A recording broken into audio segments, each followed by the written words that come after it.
마가복음 11장 12절로 26절까지.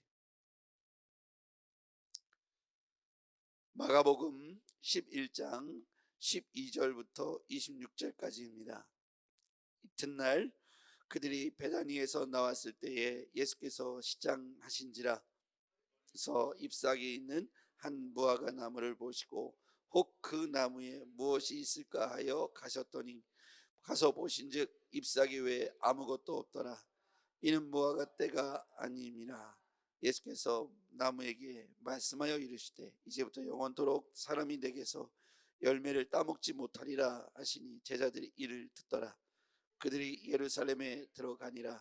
예수께서 성전에 들어가사 성전 안에서 매매하는 자들을 내쫓으시며 돈 바꾸는 자들의 상과 비둘기 파는 자들의 의자를 둘러 엎으시며 아무나 물건을 가지고 성전 안으로 지나다님을 허락지 아니하시고 이에 가르쳐 이르시되 기록된 바 내 집은 만민이 기도하는 집이라 칭함을 받으리라고 하지 아니하셨느냐. 너희는 방도에 소굴을 만들었도다 하시매 대제사장들과 서기관들이 듣고 예수를 어떻게 죽일까 하고 꾀하니 이는 무리가 다 그의 교훈을 놀랍게 여김으로 그를 두려워하밀러라. 그리고 날이 그물매 그들이 성 밖으로 나가더라. 그들이 아침에 지나갈 때 무화과 나무가 뿌리째 많은 것을 보고 베드로가 생각이 나서 여짜오되 랍비여 보소서 저주하신 무화과 나무가 말랐나이다. 예수께서 그들에게 대답하여 이르시되 하나님을 믿으라. 내가 진실로 너희에게 이르노니 누구든지 이 산더러 들리어 바다에 던져지라 하며 그 말하는 것이 이루어질 줄 믿고 마음에 의심하지 아니하면 그대로 되리라. 그러므로 내가 너희에게 말하노니 무엇이든지 기도하고 구하는 것은 받은 줄로 믿으라. 그리하면 너희에게 그대로 되리라. 서서 기도할 때 아무에게나 혐의가 있거든 용서하라. 그리하여야 하늘에 계신 너희 아버지께서도 너희 허물을 사하여 주시리라 하시니라. 아멘. 지난 며칠 동안 목소리가 나오지 않아가지고 장례를 치르는 중에도 참 상주들에게 미안할 만큼 목소리가 나오지 않아서 아침 기도에도 제가 말씀을 전하지 못해서 매우 마음이 무거웠어요. 그래도 이나마 회복되어서 감사합니다. 오늘 이 무화과 나무 사건 그리고 성전을 깨끗하게 하시려고 성전에서 예수님께서 하셨던 행동들, 그것을 통해서 우리에게 주시는 교훈을 함께 나누기를 원합니다. 첫 번째로 보면 예수님께서 베다니에서 나왔을 때 예수께서 시장하셨어요. 13절에 보니까 멀리서 잎사귀 있는 한 무화과 나무를 보시고 그 나무에 무엇이 있을까요? 가셨어요. 자, 여기에서 보면 13절에 잎사귀 있는 한 무화과 나무를 보셨다고 그랬어요. 그런데 예수님께서 그 뒤에 보면 무화과가 없다고 해서 저주를 하시죠. 여러분 좀 이해가 되지 않지 않습니까? 아니 때가 안 돼가지고 무화과 때가 아니라고 했어요. 13절에 보면 무화과 때가 아님이라. 그래서 무화과 때가 아니라서 열매가 없었는데 왜 예수님은 본인이 배가 고프시다고 해서 무화과 때가 아닌데 가서 무화과가 없네? 벌 좀 받아라. 그러면서 저주를 내리셨어요. 그럼 우리가 생각할 때는 이게 이해가 되지 않잖아요. 근데 이게 그래서 성경을 앞뒤로 봐야 되는 거예요. 뒤에 나타나고 있는 성전의 유대 제사장들의 태도에 대해서 행위에 대해서 징계하시는 장면이 나옵니다. 지금 여기에 보면 잎사귀가 13절에 보면 잎사귀가 있다고 그랬죠. 무화과 나무는 열매가 나고 잎사귀가 열리는 거예요. 그러니까 열매가 나고 잎사귀가 열리는 거예요. 그런데 잎사귀에 분명히 잎사귀가 있다는 건 열매가 있다는 뜻인데 가보니까 열매가 없는 거예요. 이걸 연상해 보면 예수님께서 성전에서 환전하고, 환전을 했다는 의미는 성전세를 냈다는 거예요. 환전을 하고 그리고 비둘기 또 양, 소를 파는 그 상인들의 상을 엎으신 사건이 바로 뒤에 나오죠. 그랬더니 그 사람들 중에 유대 제사장들이 서로 어떻게 예수를 죽일까 하고 모의를 하죠. 예수님께서 성전 안에서 그를 내쫓으시고 깨끗게 하시는 사건이 나오자 18절에 한번 볼게요. 17절부터 볼까요? 시작. 이에 가르쳐 이르시되 기록된 바 내 집은 만민이 기도하는 집이라 칭함을 받으리라고 하지 아니하였느냐.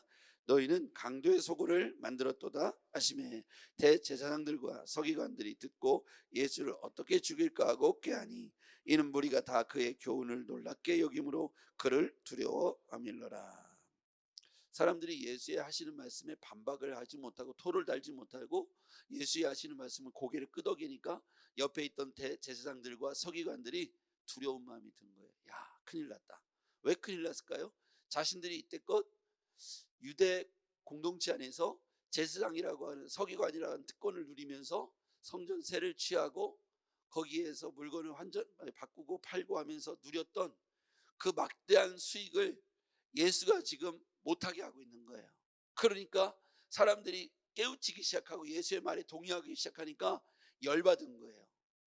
그렇지 않아도 와가지고 하는 행동들이 못마땅하고 사람들의 인기를 얻고 자꾸 자기들의 유대 공동체의 질서를 무너뜨리는 거예요. 자기들이 볼 때 이렇게 유대 장로들, 유대 대제사장, 서기관 이런 사람들은 모든 공동체 유대 사회에서 가장 최상위에 있어서 막대한 경제적 부와 함께 그리고 사람들의 존경을 한 몸에 받으면서 무언의 가장 상류층의 지위를 누리고 있었단 말이에요. 근데 예수님께서 오셔서 성전에 들어오시더니 여기가 뭐하는 짓들이냐, 강도의 소굴을 만들었느냐, 성전은 만민이 기도하는 집이다 하시면서 그 사람들을 깨우치기 시작하고 혼을 내기 시작한 거예요.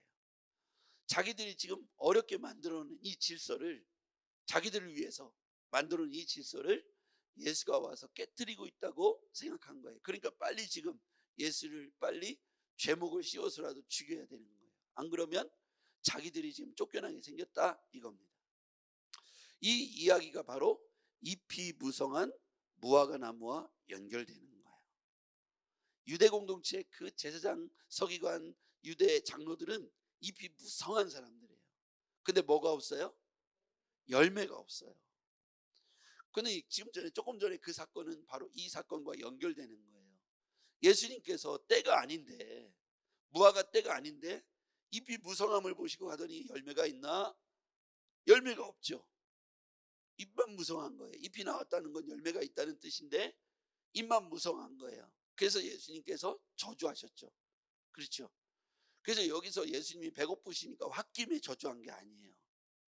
이해가 되시죠? 우리가 이 본문을 따로따로 보면 예수님께서 무화과 나무에서 열매가 없다고 무화과 나무를 저주하신 사건을 잘못 오해하게 돼요. 예수님께서 화가 나가지고 배고프다고 상을 드었고, 그렇죠.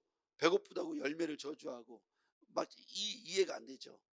그래서 그 말씀이 또 어디로 연결되냐면 20절로 가볼게요. 20절. 자, 시작. 그들이 아침에 지나갈 때에 무화과 나무가 뿌리째 맞는 것을 보고 베드로가 생각이 나서 여짜오되 랍비 여보소서, 저주하신 무화과 나무가 말랐나이다. 예수님께서 저주하신 무화과 나무가 말랐죠. 이것은 무엇을 의미하냐면 지금 성전에서 예수님께서 상을 띄었고 하셨잖아요. 이게 그들을 향한 심판이에요. 이 심판의 말씀이 그대로 이루어질 거라는 거예요. 그대로 이루어질 거라는 거예요.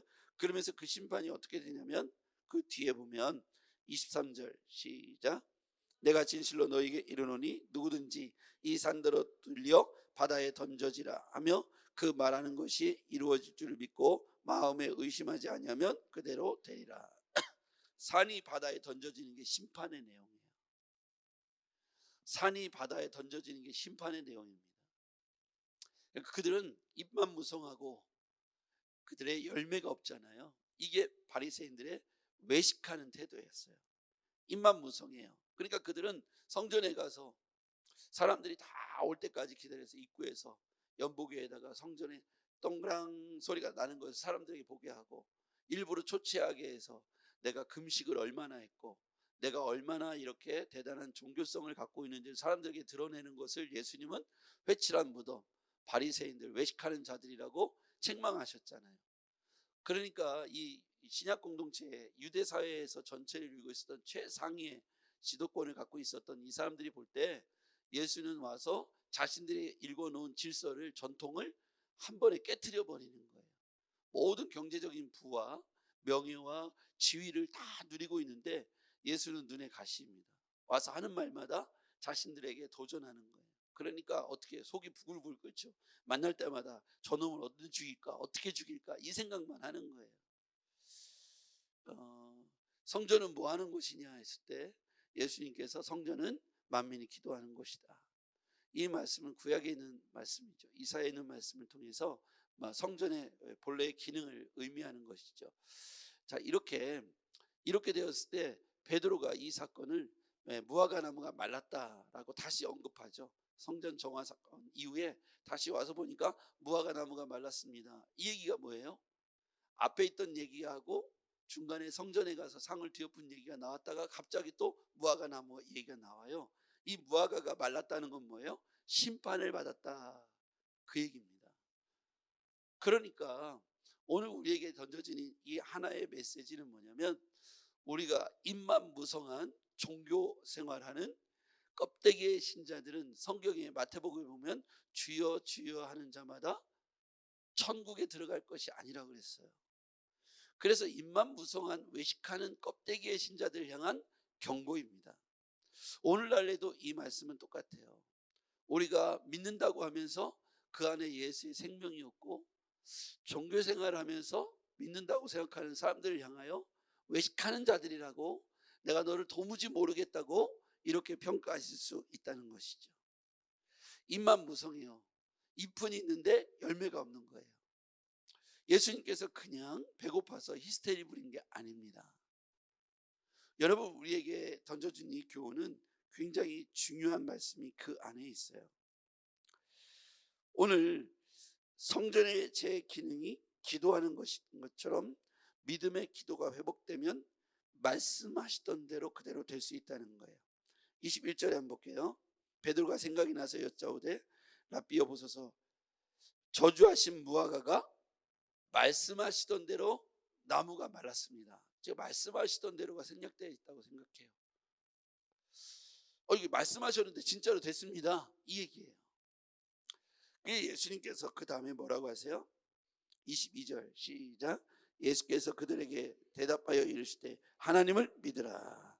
내가 진실로 너희에게 이르노니 누구든지 이 산더러 들리어 바다에 던지라면 그 말하는 것이 이루어질 줄 믿고 마음에 의심하지 않으면 그대로 되리라. 그러므로 내가 너희에게 말하노니 무엇인지 기도하고 구하는 것은 받은 줄로 믿으라. 그리하면 너희에게 그대로 되리라. 이건 무슨 기도냐면 믿음의 기도입니다. 따라하겠습니다. 믿음의 기도. 오늘 22절에 보면 하나님을 믿으라 이렇게 돼 있죠. 이게 신약 성경에서 딱 한 번 나오는 말씀이에요. 하나님을 믿으라. 여러분, 우리가 믿음의 기도는 하나님께 포커스를 맞추고 믿음으로 드리는 기도를 믿음의 기도라고 하죠. 그러면서 마음에 조금 더 의심하지 말고 그대로 될 줄 믿으라는 거예요. 우리가 예수님과 같이 왜 능력이 나타나지 않고 예수님처럼 큰 기사와 표적이 우리 가운데 뜸한가를 보면 이 믿음의 기도는 온전히 하나님을 향한 100% 신뢰의 기도인 것이죠. 오늘 우리가 그때그때 흔들리는 우리의 모습을 우리 자신이 잘 알고 있습니다. 왜 흔들립니까? 그죠? 하나님 앞에 분명한 100% 확신을 갖지 못하고 있기 때문이죠. 반복된 실패의 사례들이 마치 하나님이 없는 것처럼 의심하는 것으로 우리에게 비춰질 때가 있어요. 그래서 저나 여러분이나 오늘 하나님 앞에서 믿음의 기도를 통해서 말씀하신 그대로 될 줄 믿는 그런 믿음의 태도를 가졌으면 좋겠습니다. 오늘 말씀을 정리해 볼게요. 형식만 거창한 잎이 무성한 잎만 있는 무화과를 보시고 저주하셨어요. 그랬더니 말씀하신 그대로 말라버렸습니다. 형식만 무성했던 바리새인과 서기관, 성전 의식, 성전에서 와서 이렇게 형식이 거창하고 복잡하죠. 그거를 즐겼어요. 그렇게 하면 잘한다고 생각했어요. 근데 예수님께서 성전의 복잡한 형태, 그다음에 이 성막, 지성소, 성소, 그리고 성전뜰, 바깥뜰, 안뜰, 뭐 이렇게 나누어져 있던 구약의 성전 예배의 형태가 형식에 굉장히 중요하게 여기 치우쳐 있어요. 근데 예수님께서 그 상을 엎으시고 새로운 질서를 만드실 거예요. 결국 예수님께서 십자가에 달려 돌아가신 이후로 구약의 형식에 입각했던 성전 예배는 종말을 고하죠. 예수님 돌아가시면서 성전 예배는 종말을 고하고 이제는 누구든지 예수 그리스도 이름을 믿는 자들은 하나님 앞에 나와서 제사장, 대제사장만 들어갈 수 있었던 성전 안으로 들어와서 예수 그리스도 이름으로 예배자가 될 수 있는 것이죠. 예수님은 새로운 질서를 요구하신 거예요. 그것은 뭐냐면 예수님께서 형식을 깨뜨리고 그들의 성전 예식의 이런 형식을 입각한 모든 순서에 입각한 모든 것들을 깨뜨리시고 진실로 믿음, 예수 그리스도를, 하나님을 믿는 믿음으로 이제 신자의 자격을 얻게 된 것이죠. 전에는 형식을 통한 구원을 얘기했다면 이제는 믿음을 통한 구원을 말씀하고 있는 겁니다. 그래서 믿음대로 구하면 그대로 될 것이라는 거예요. 그래서 예수님이 모든 성전의 의식을 종료하고 이제는 오직 믿음으로 성전의 주인공, 예배자가 될 수 있는 길을 여시는 분이시죠. 그런데 그 모든 질서를 유지하고 있었던 유대 공동체 지도자, 대제사장, 서기관들은 열받은 거예요. 그렇죠? 그러니까 최후의 발악을 했던 것이죠. 그래서 이것을 무화과나무에 있었던 잎이 무성하고 열매가 없는 것과 연결시켜서 보면 당시에 외식하고 형식주의에 빠져 있었던 유대 제사 형태가 얼마나 허무한지를 예수님께서 경고하시고 새로운 질서를 말씀하신 것이죠. 새 계명을 너희에게 주노니 서로 사랑하라. 너희가 서로 사랑하면 이로써 사람들이 너희가 내 제자인 줄 알리라. 오늘 예수님은 새로운 질서를 그 유대 공동체에 파문을 던지셨어요. 이로 인해서 사람들은 예수님을 이단자로 규정하고 죽이려고 했고 십자가에 못 박은 것이죠.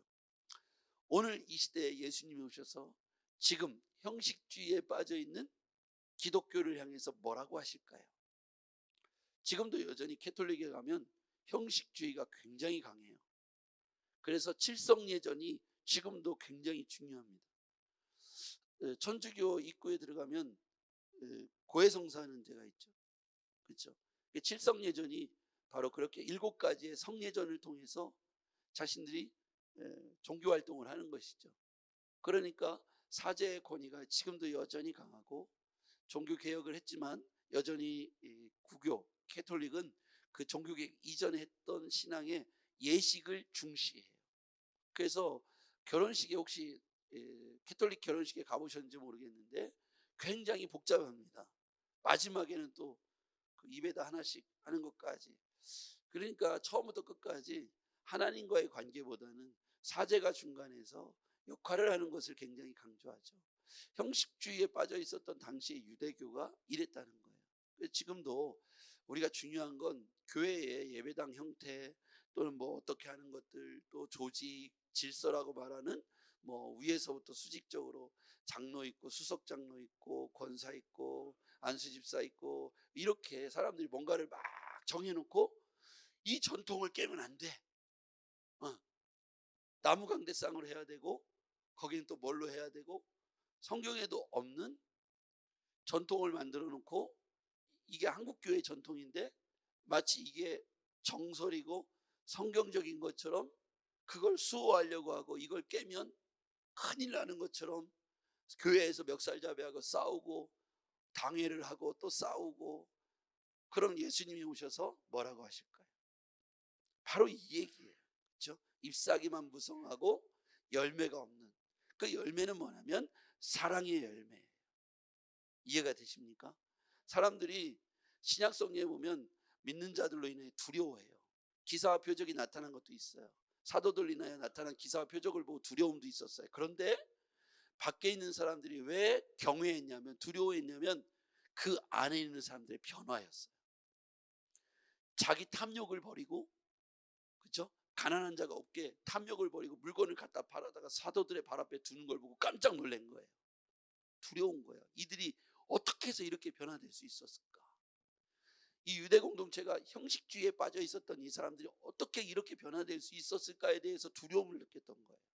그러니까 외부에 있는 사람들이 느끼는 두려움은 뭐냐면, 우리가 방언 기도하고 치유가 일어나고 우리가 어떤 예배에 기도를 잘하고 찬송을 잘하는 것 갖고 놀라는 게 아니에요. 우리의 두려움은 우리가 갖는 하나님을 향한 변화, 우리가 말씀대로 살아가는 모습, 세상이 말하는 이율배반적인 뭡니까? 오리를 가져하면 십리를 가져, 겉옷을 달라면 속옷을 내주는 이율배반적이죠. 왜냐습니까? 사람들은 더 하나라도 가지려고 하고 빼앗으려고 하는데 내어주는 걸 보면서 두려움을 느끼는 거예요. 여러분, 진짜 하나님 예수님께서 원하시는 메시지는 바로 잎이 무성한 사람들을 향하여 경고하시는 말씀입니다.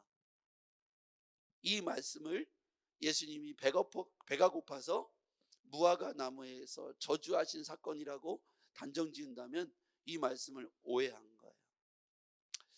여러분, 우리가 형식주의에 빠져 있지 않는지, 오늘날 내 신앙이 열매 없이 겉만 무성하지는 않은지, 내가 남들에게 보여지는 형식에 너무 치우치고 있지는 않은지 우리 자신을 돌아보는 하루가 되기를 주의 이름으로 부탁드립니다. 기도하겠습니다. 참 좋으신 주님, 오늘 말씀을 듣고 보니 오늘 우리가 정말로 형식주의에 빠져있던 유대 지도자들과 같지 않은지 돌아보게 됩니다. 우리 교회가 사랑 공동체로 정말 섬기며 사랑하고 있는지 두려움을 갖습니다. 오늘 말씀대로 다시 우리 안에 예배의 갱신이 일어나고 신앙의 개혁이 일어나게 도와주시옵소서. 예수님의 이름으로 기도했습니다. 아멘.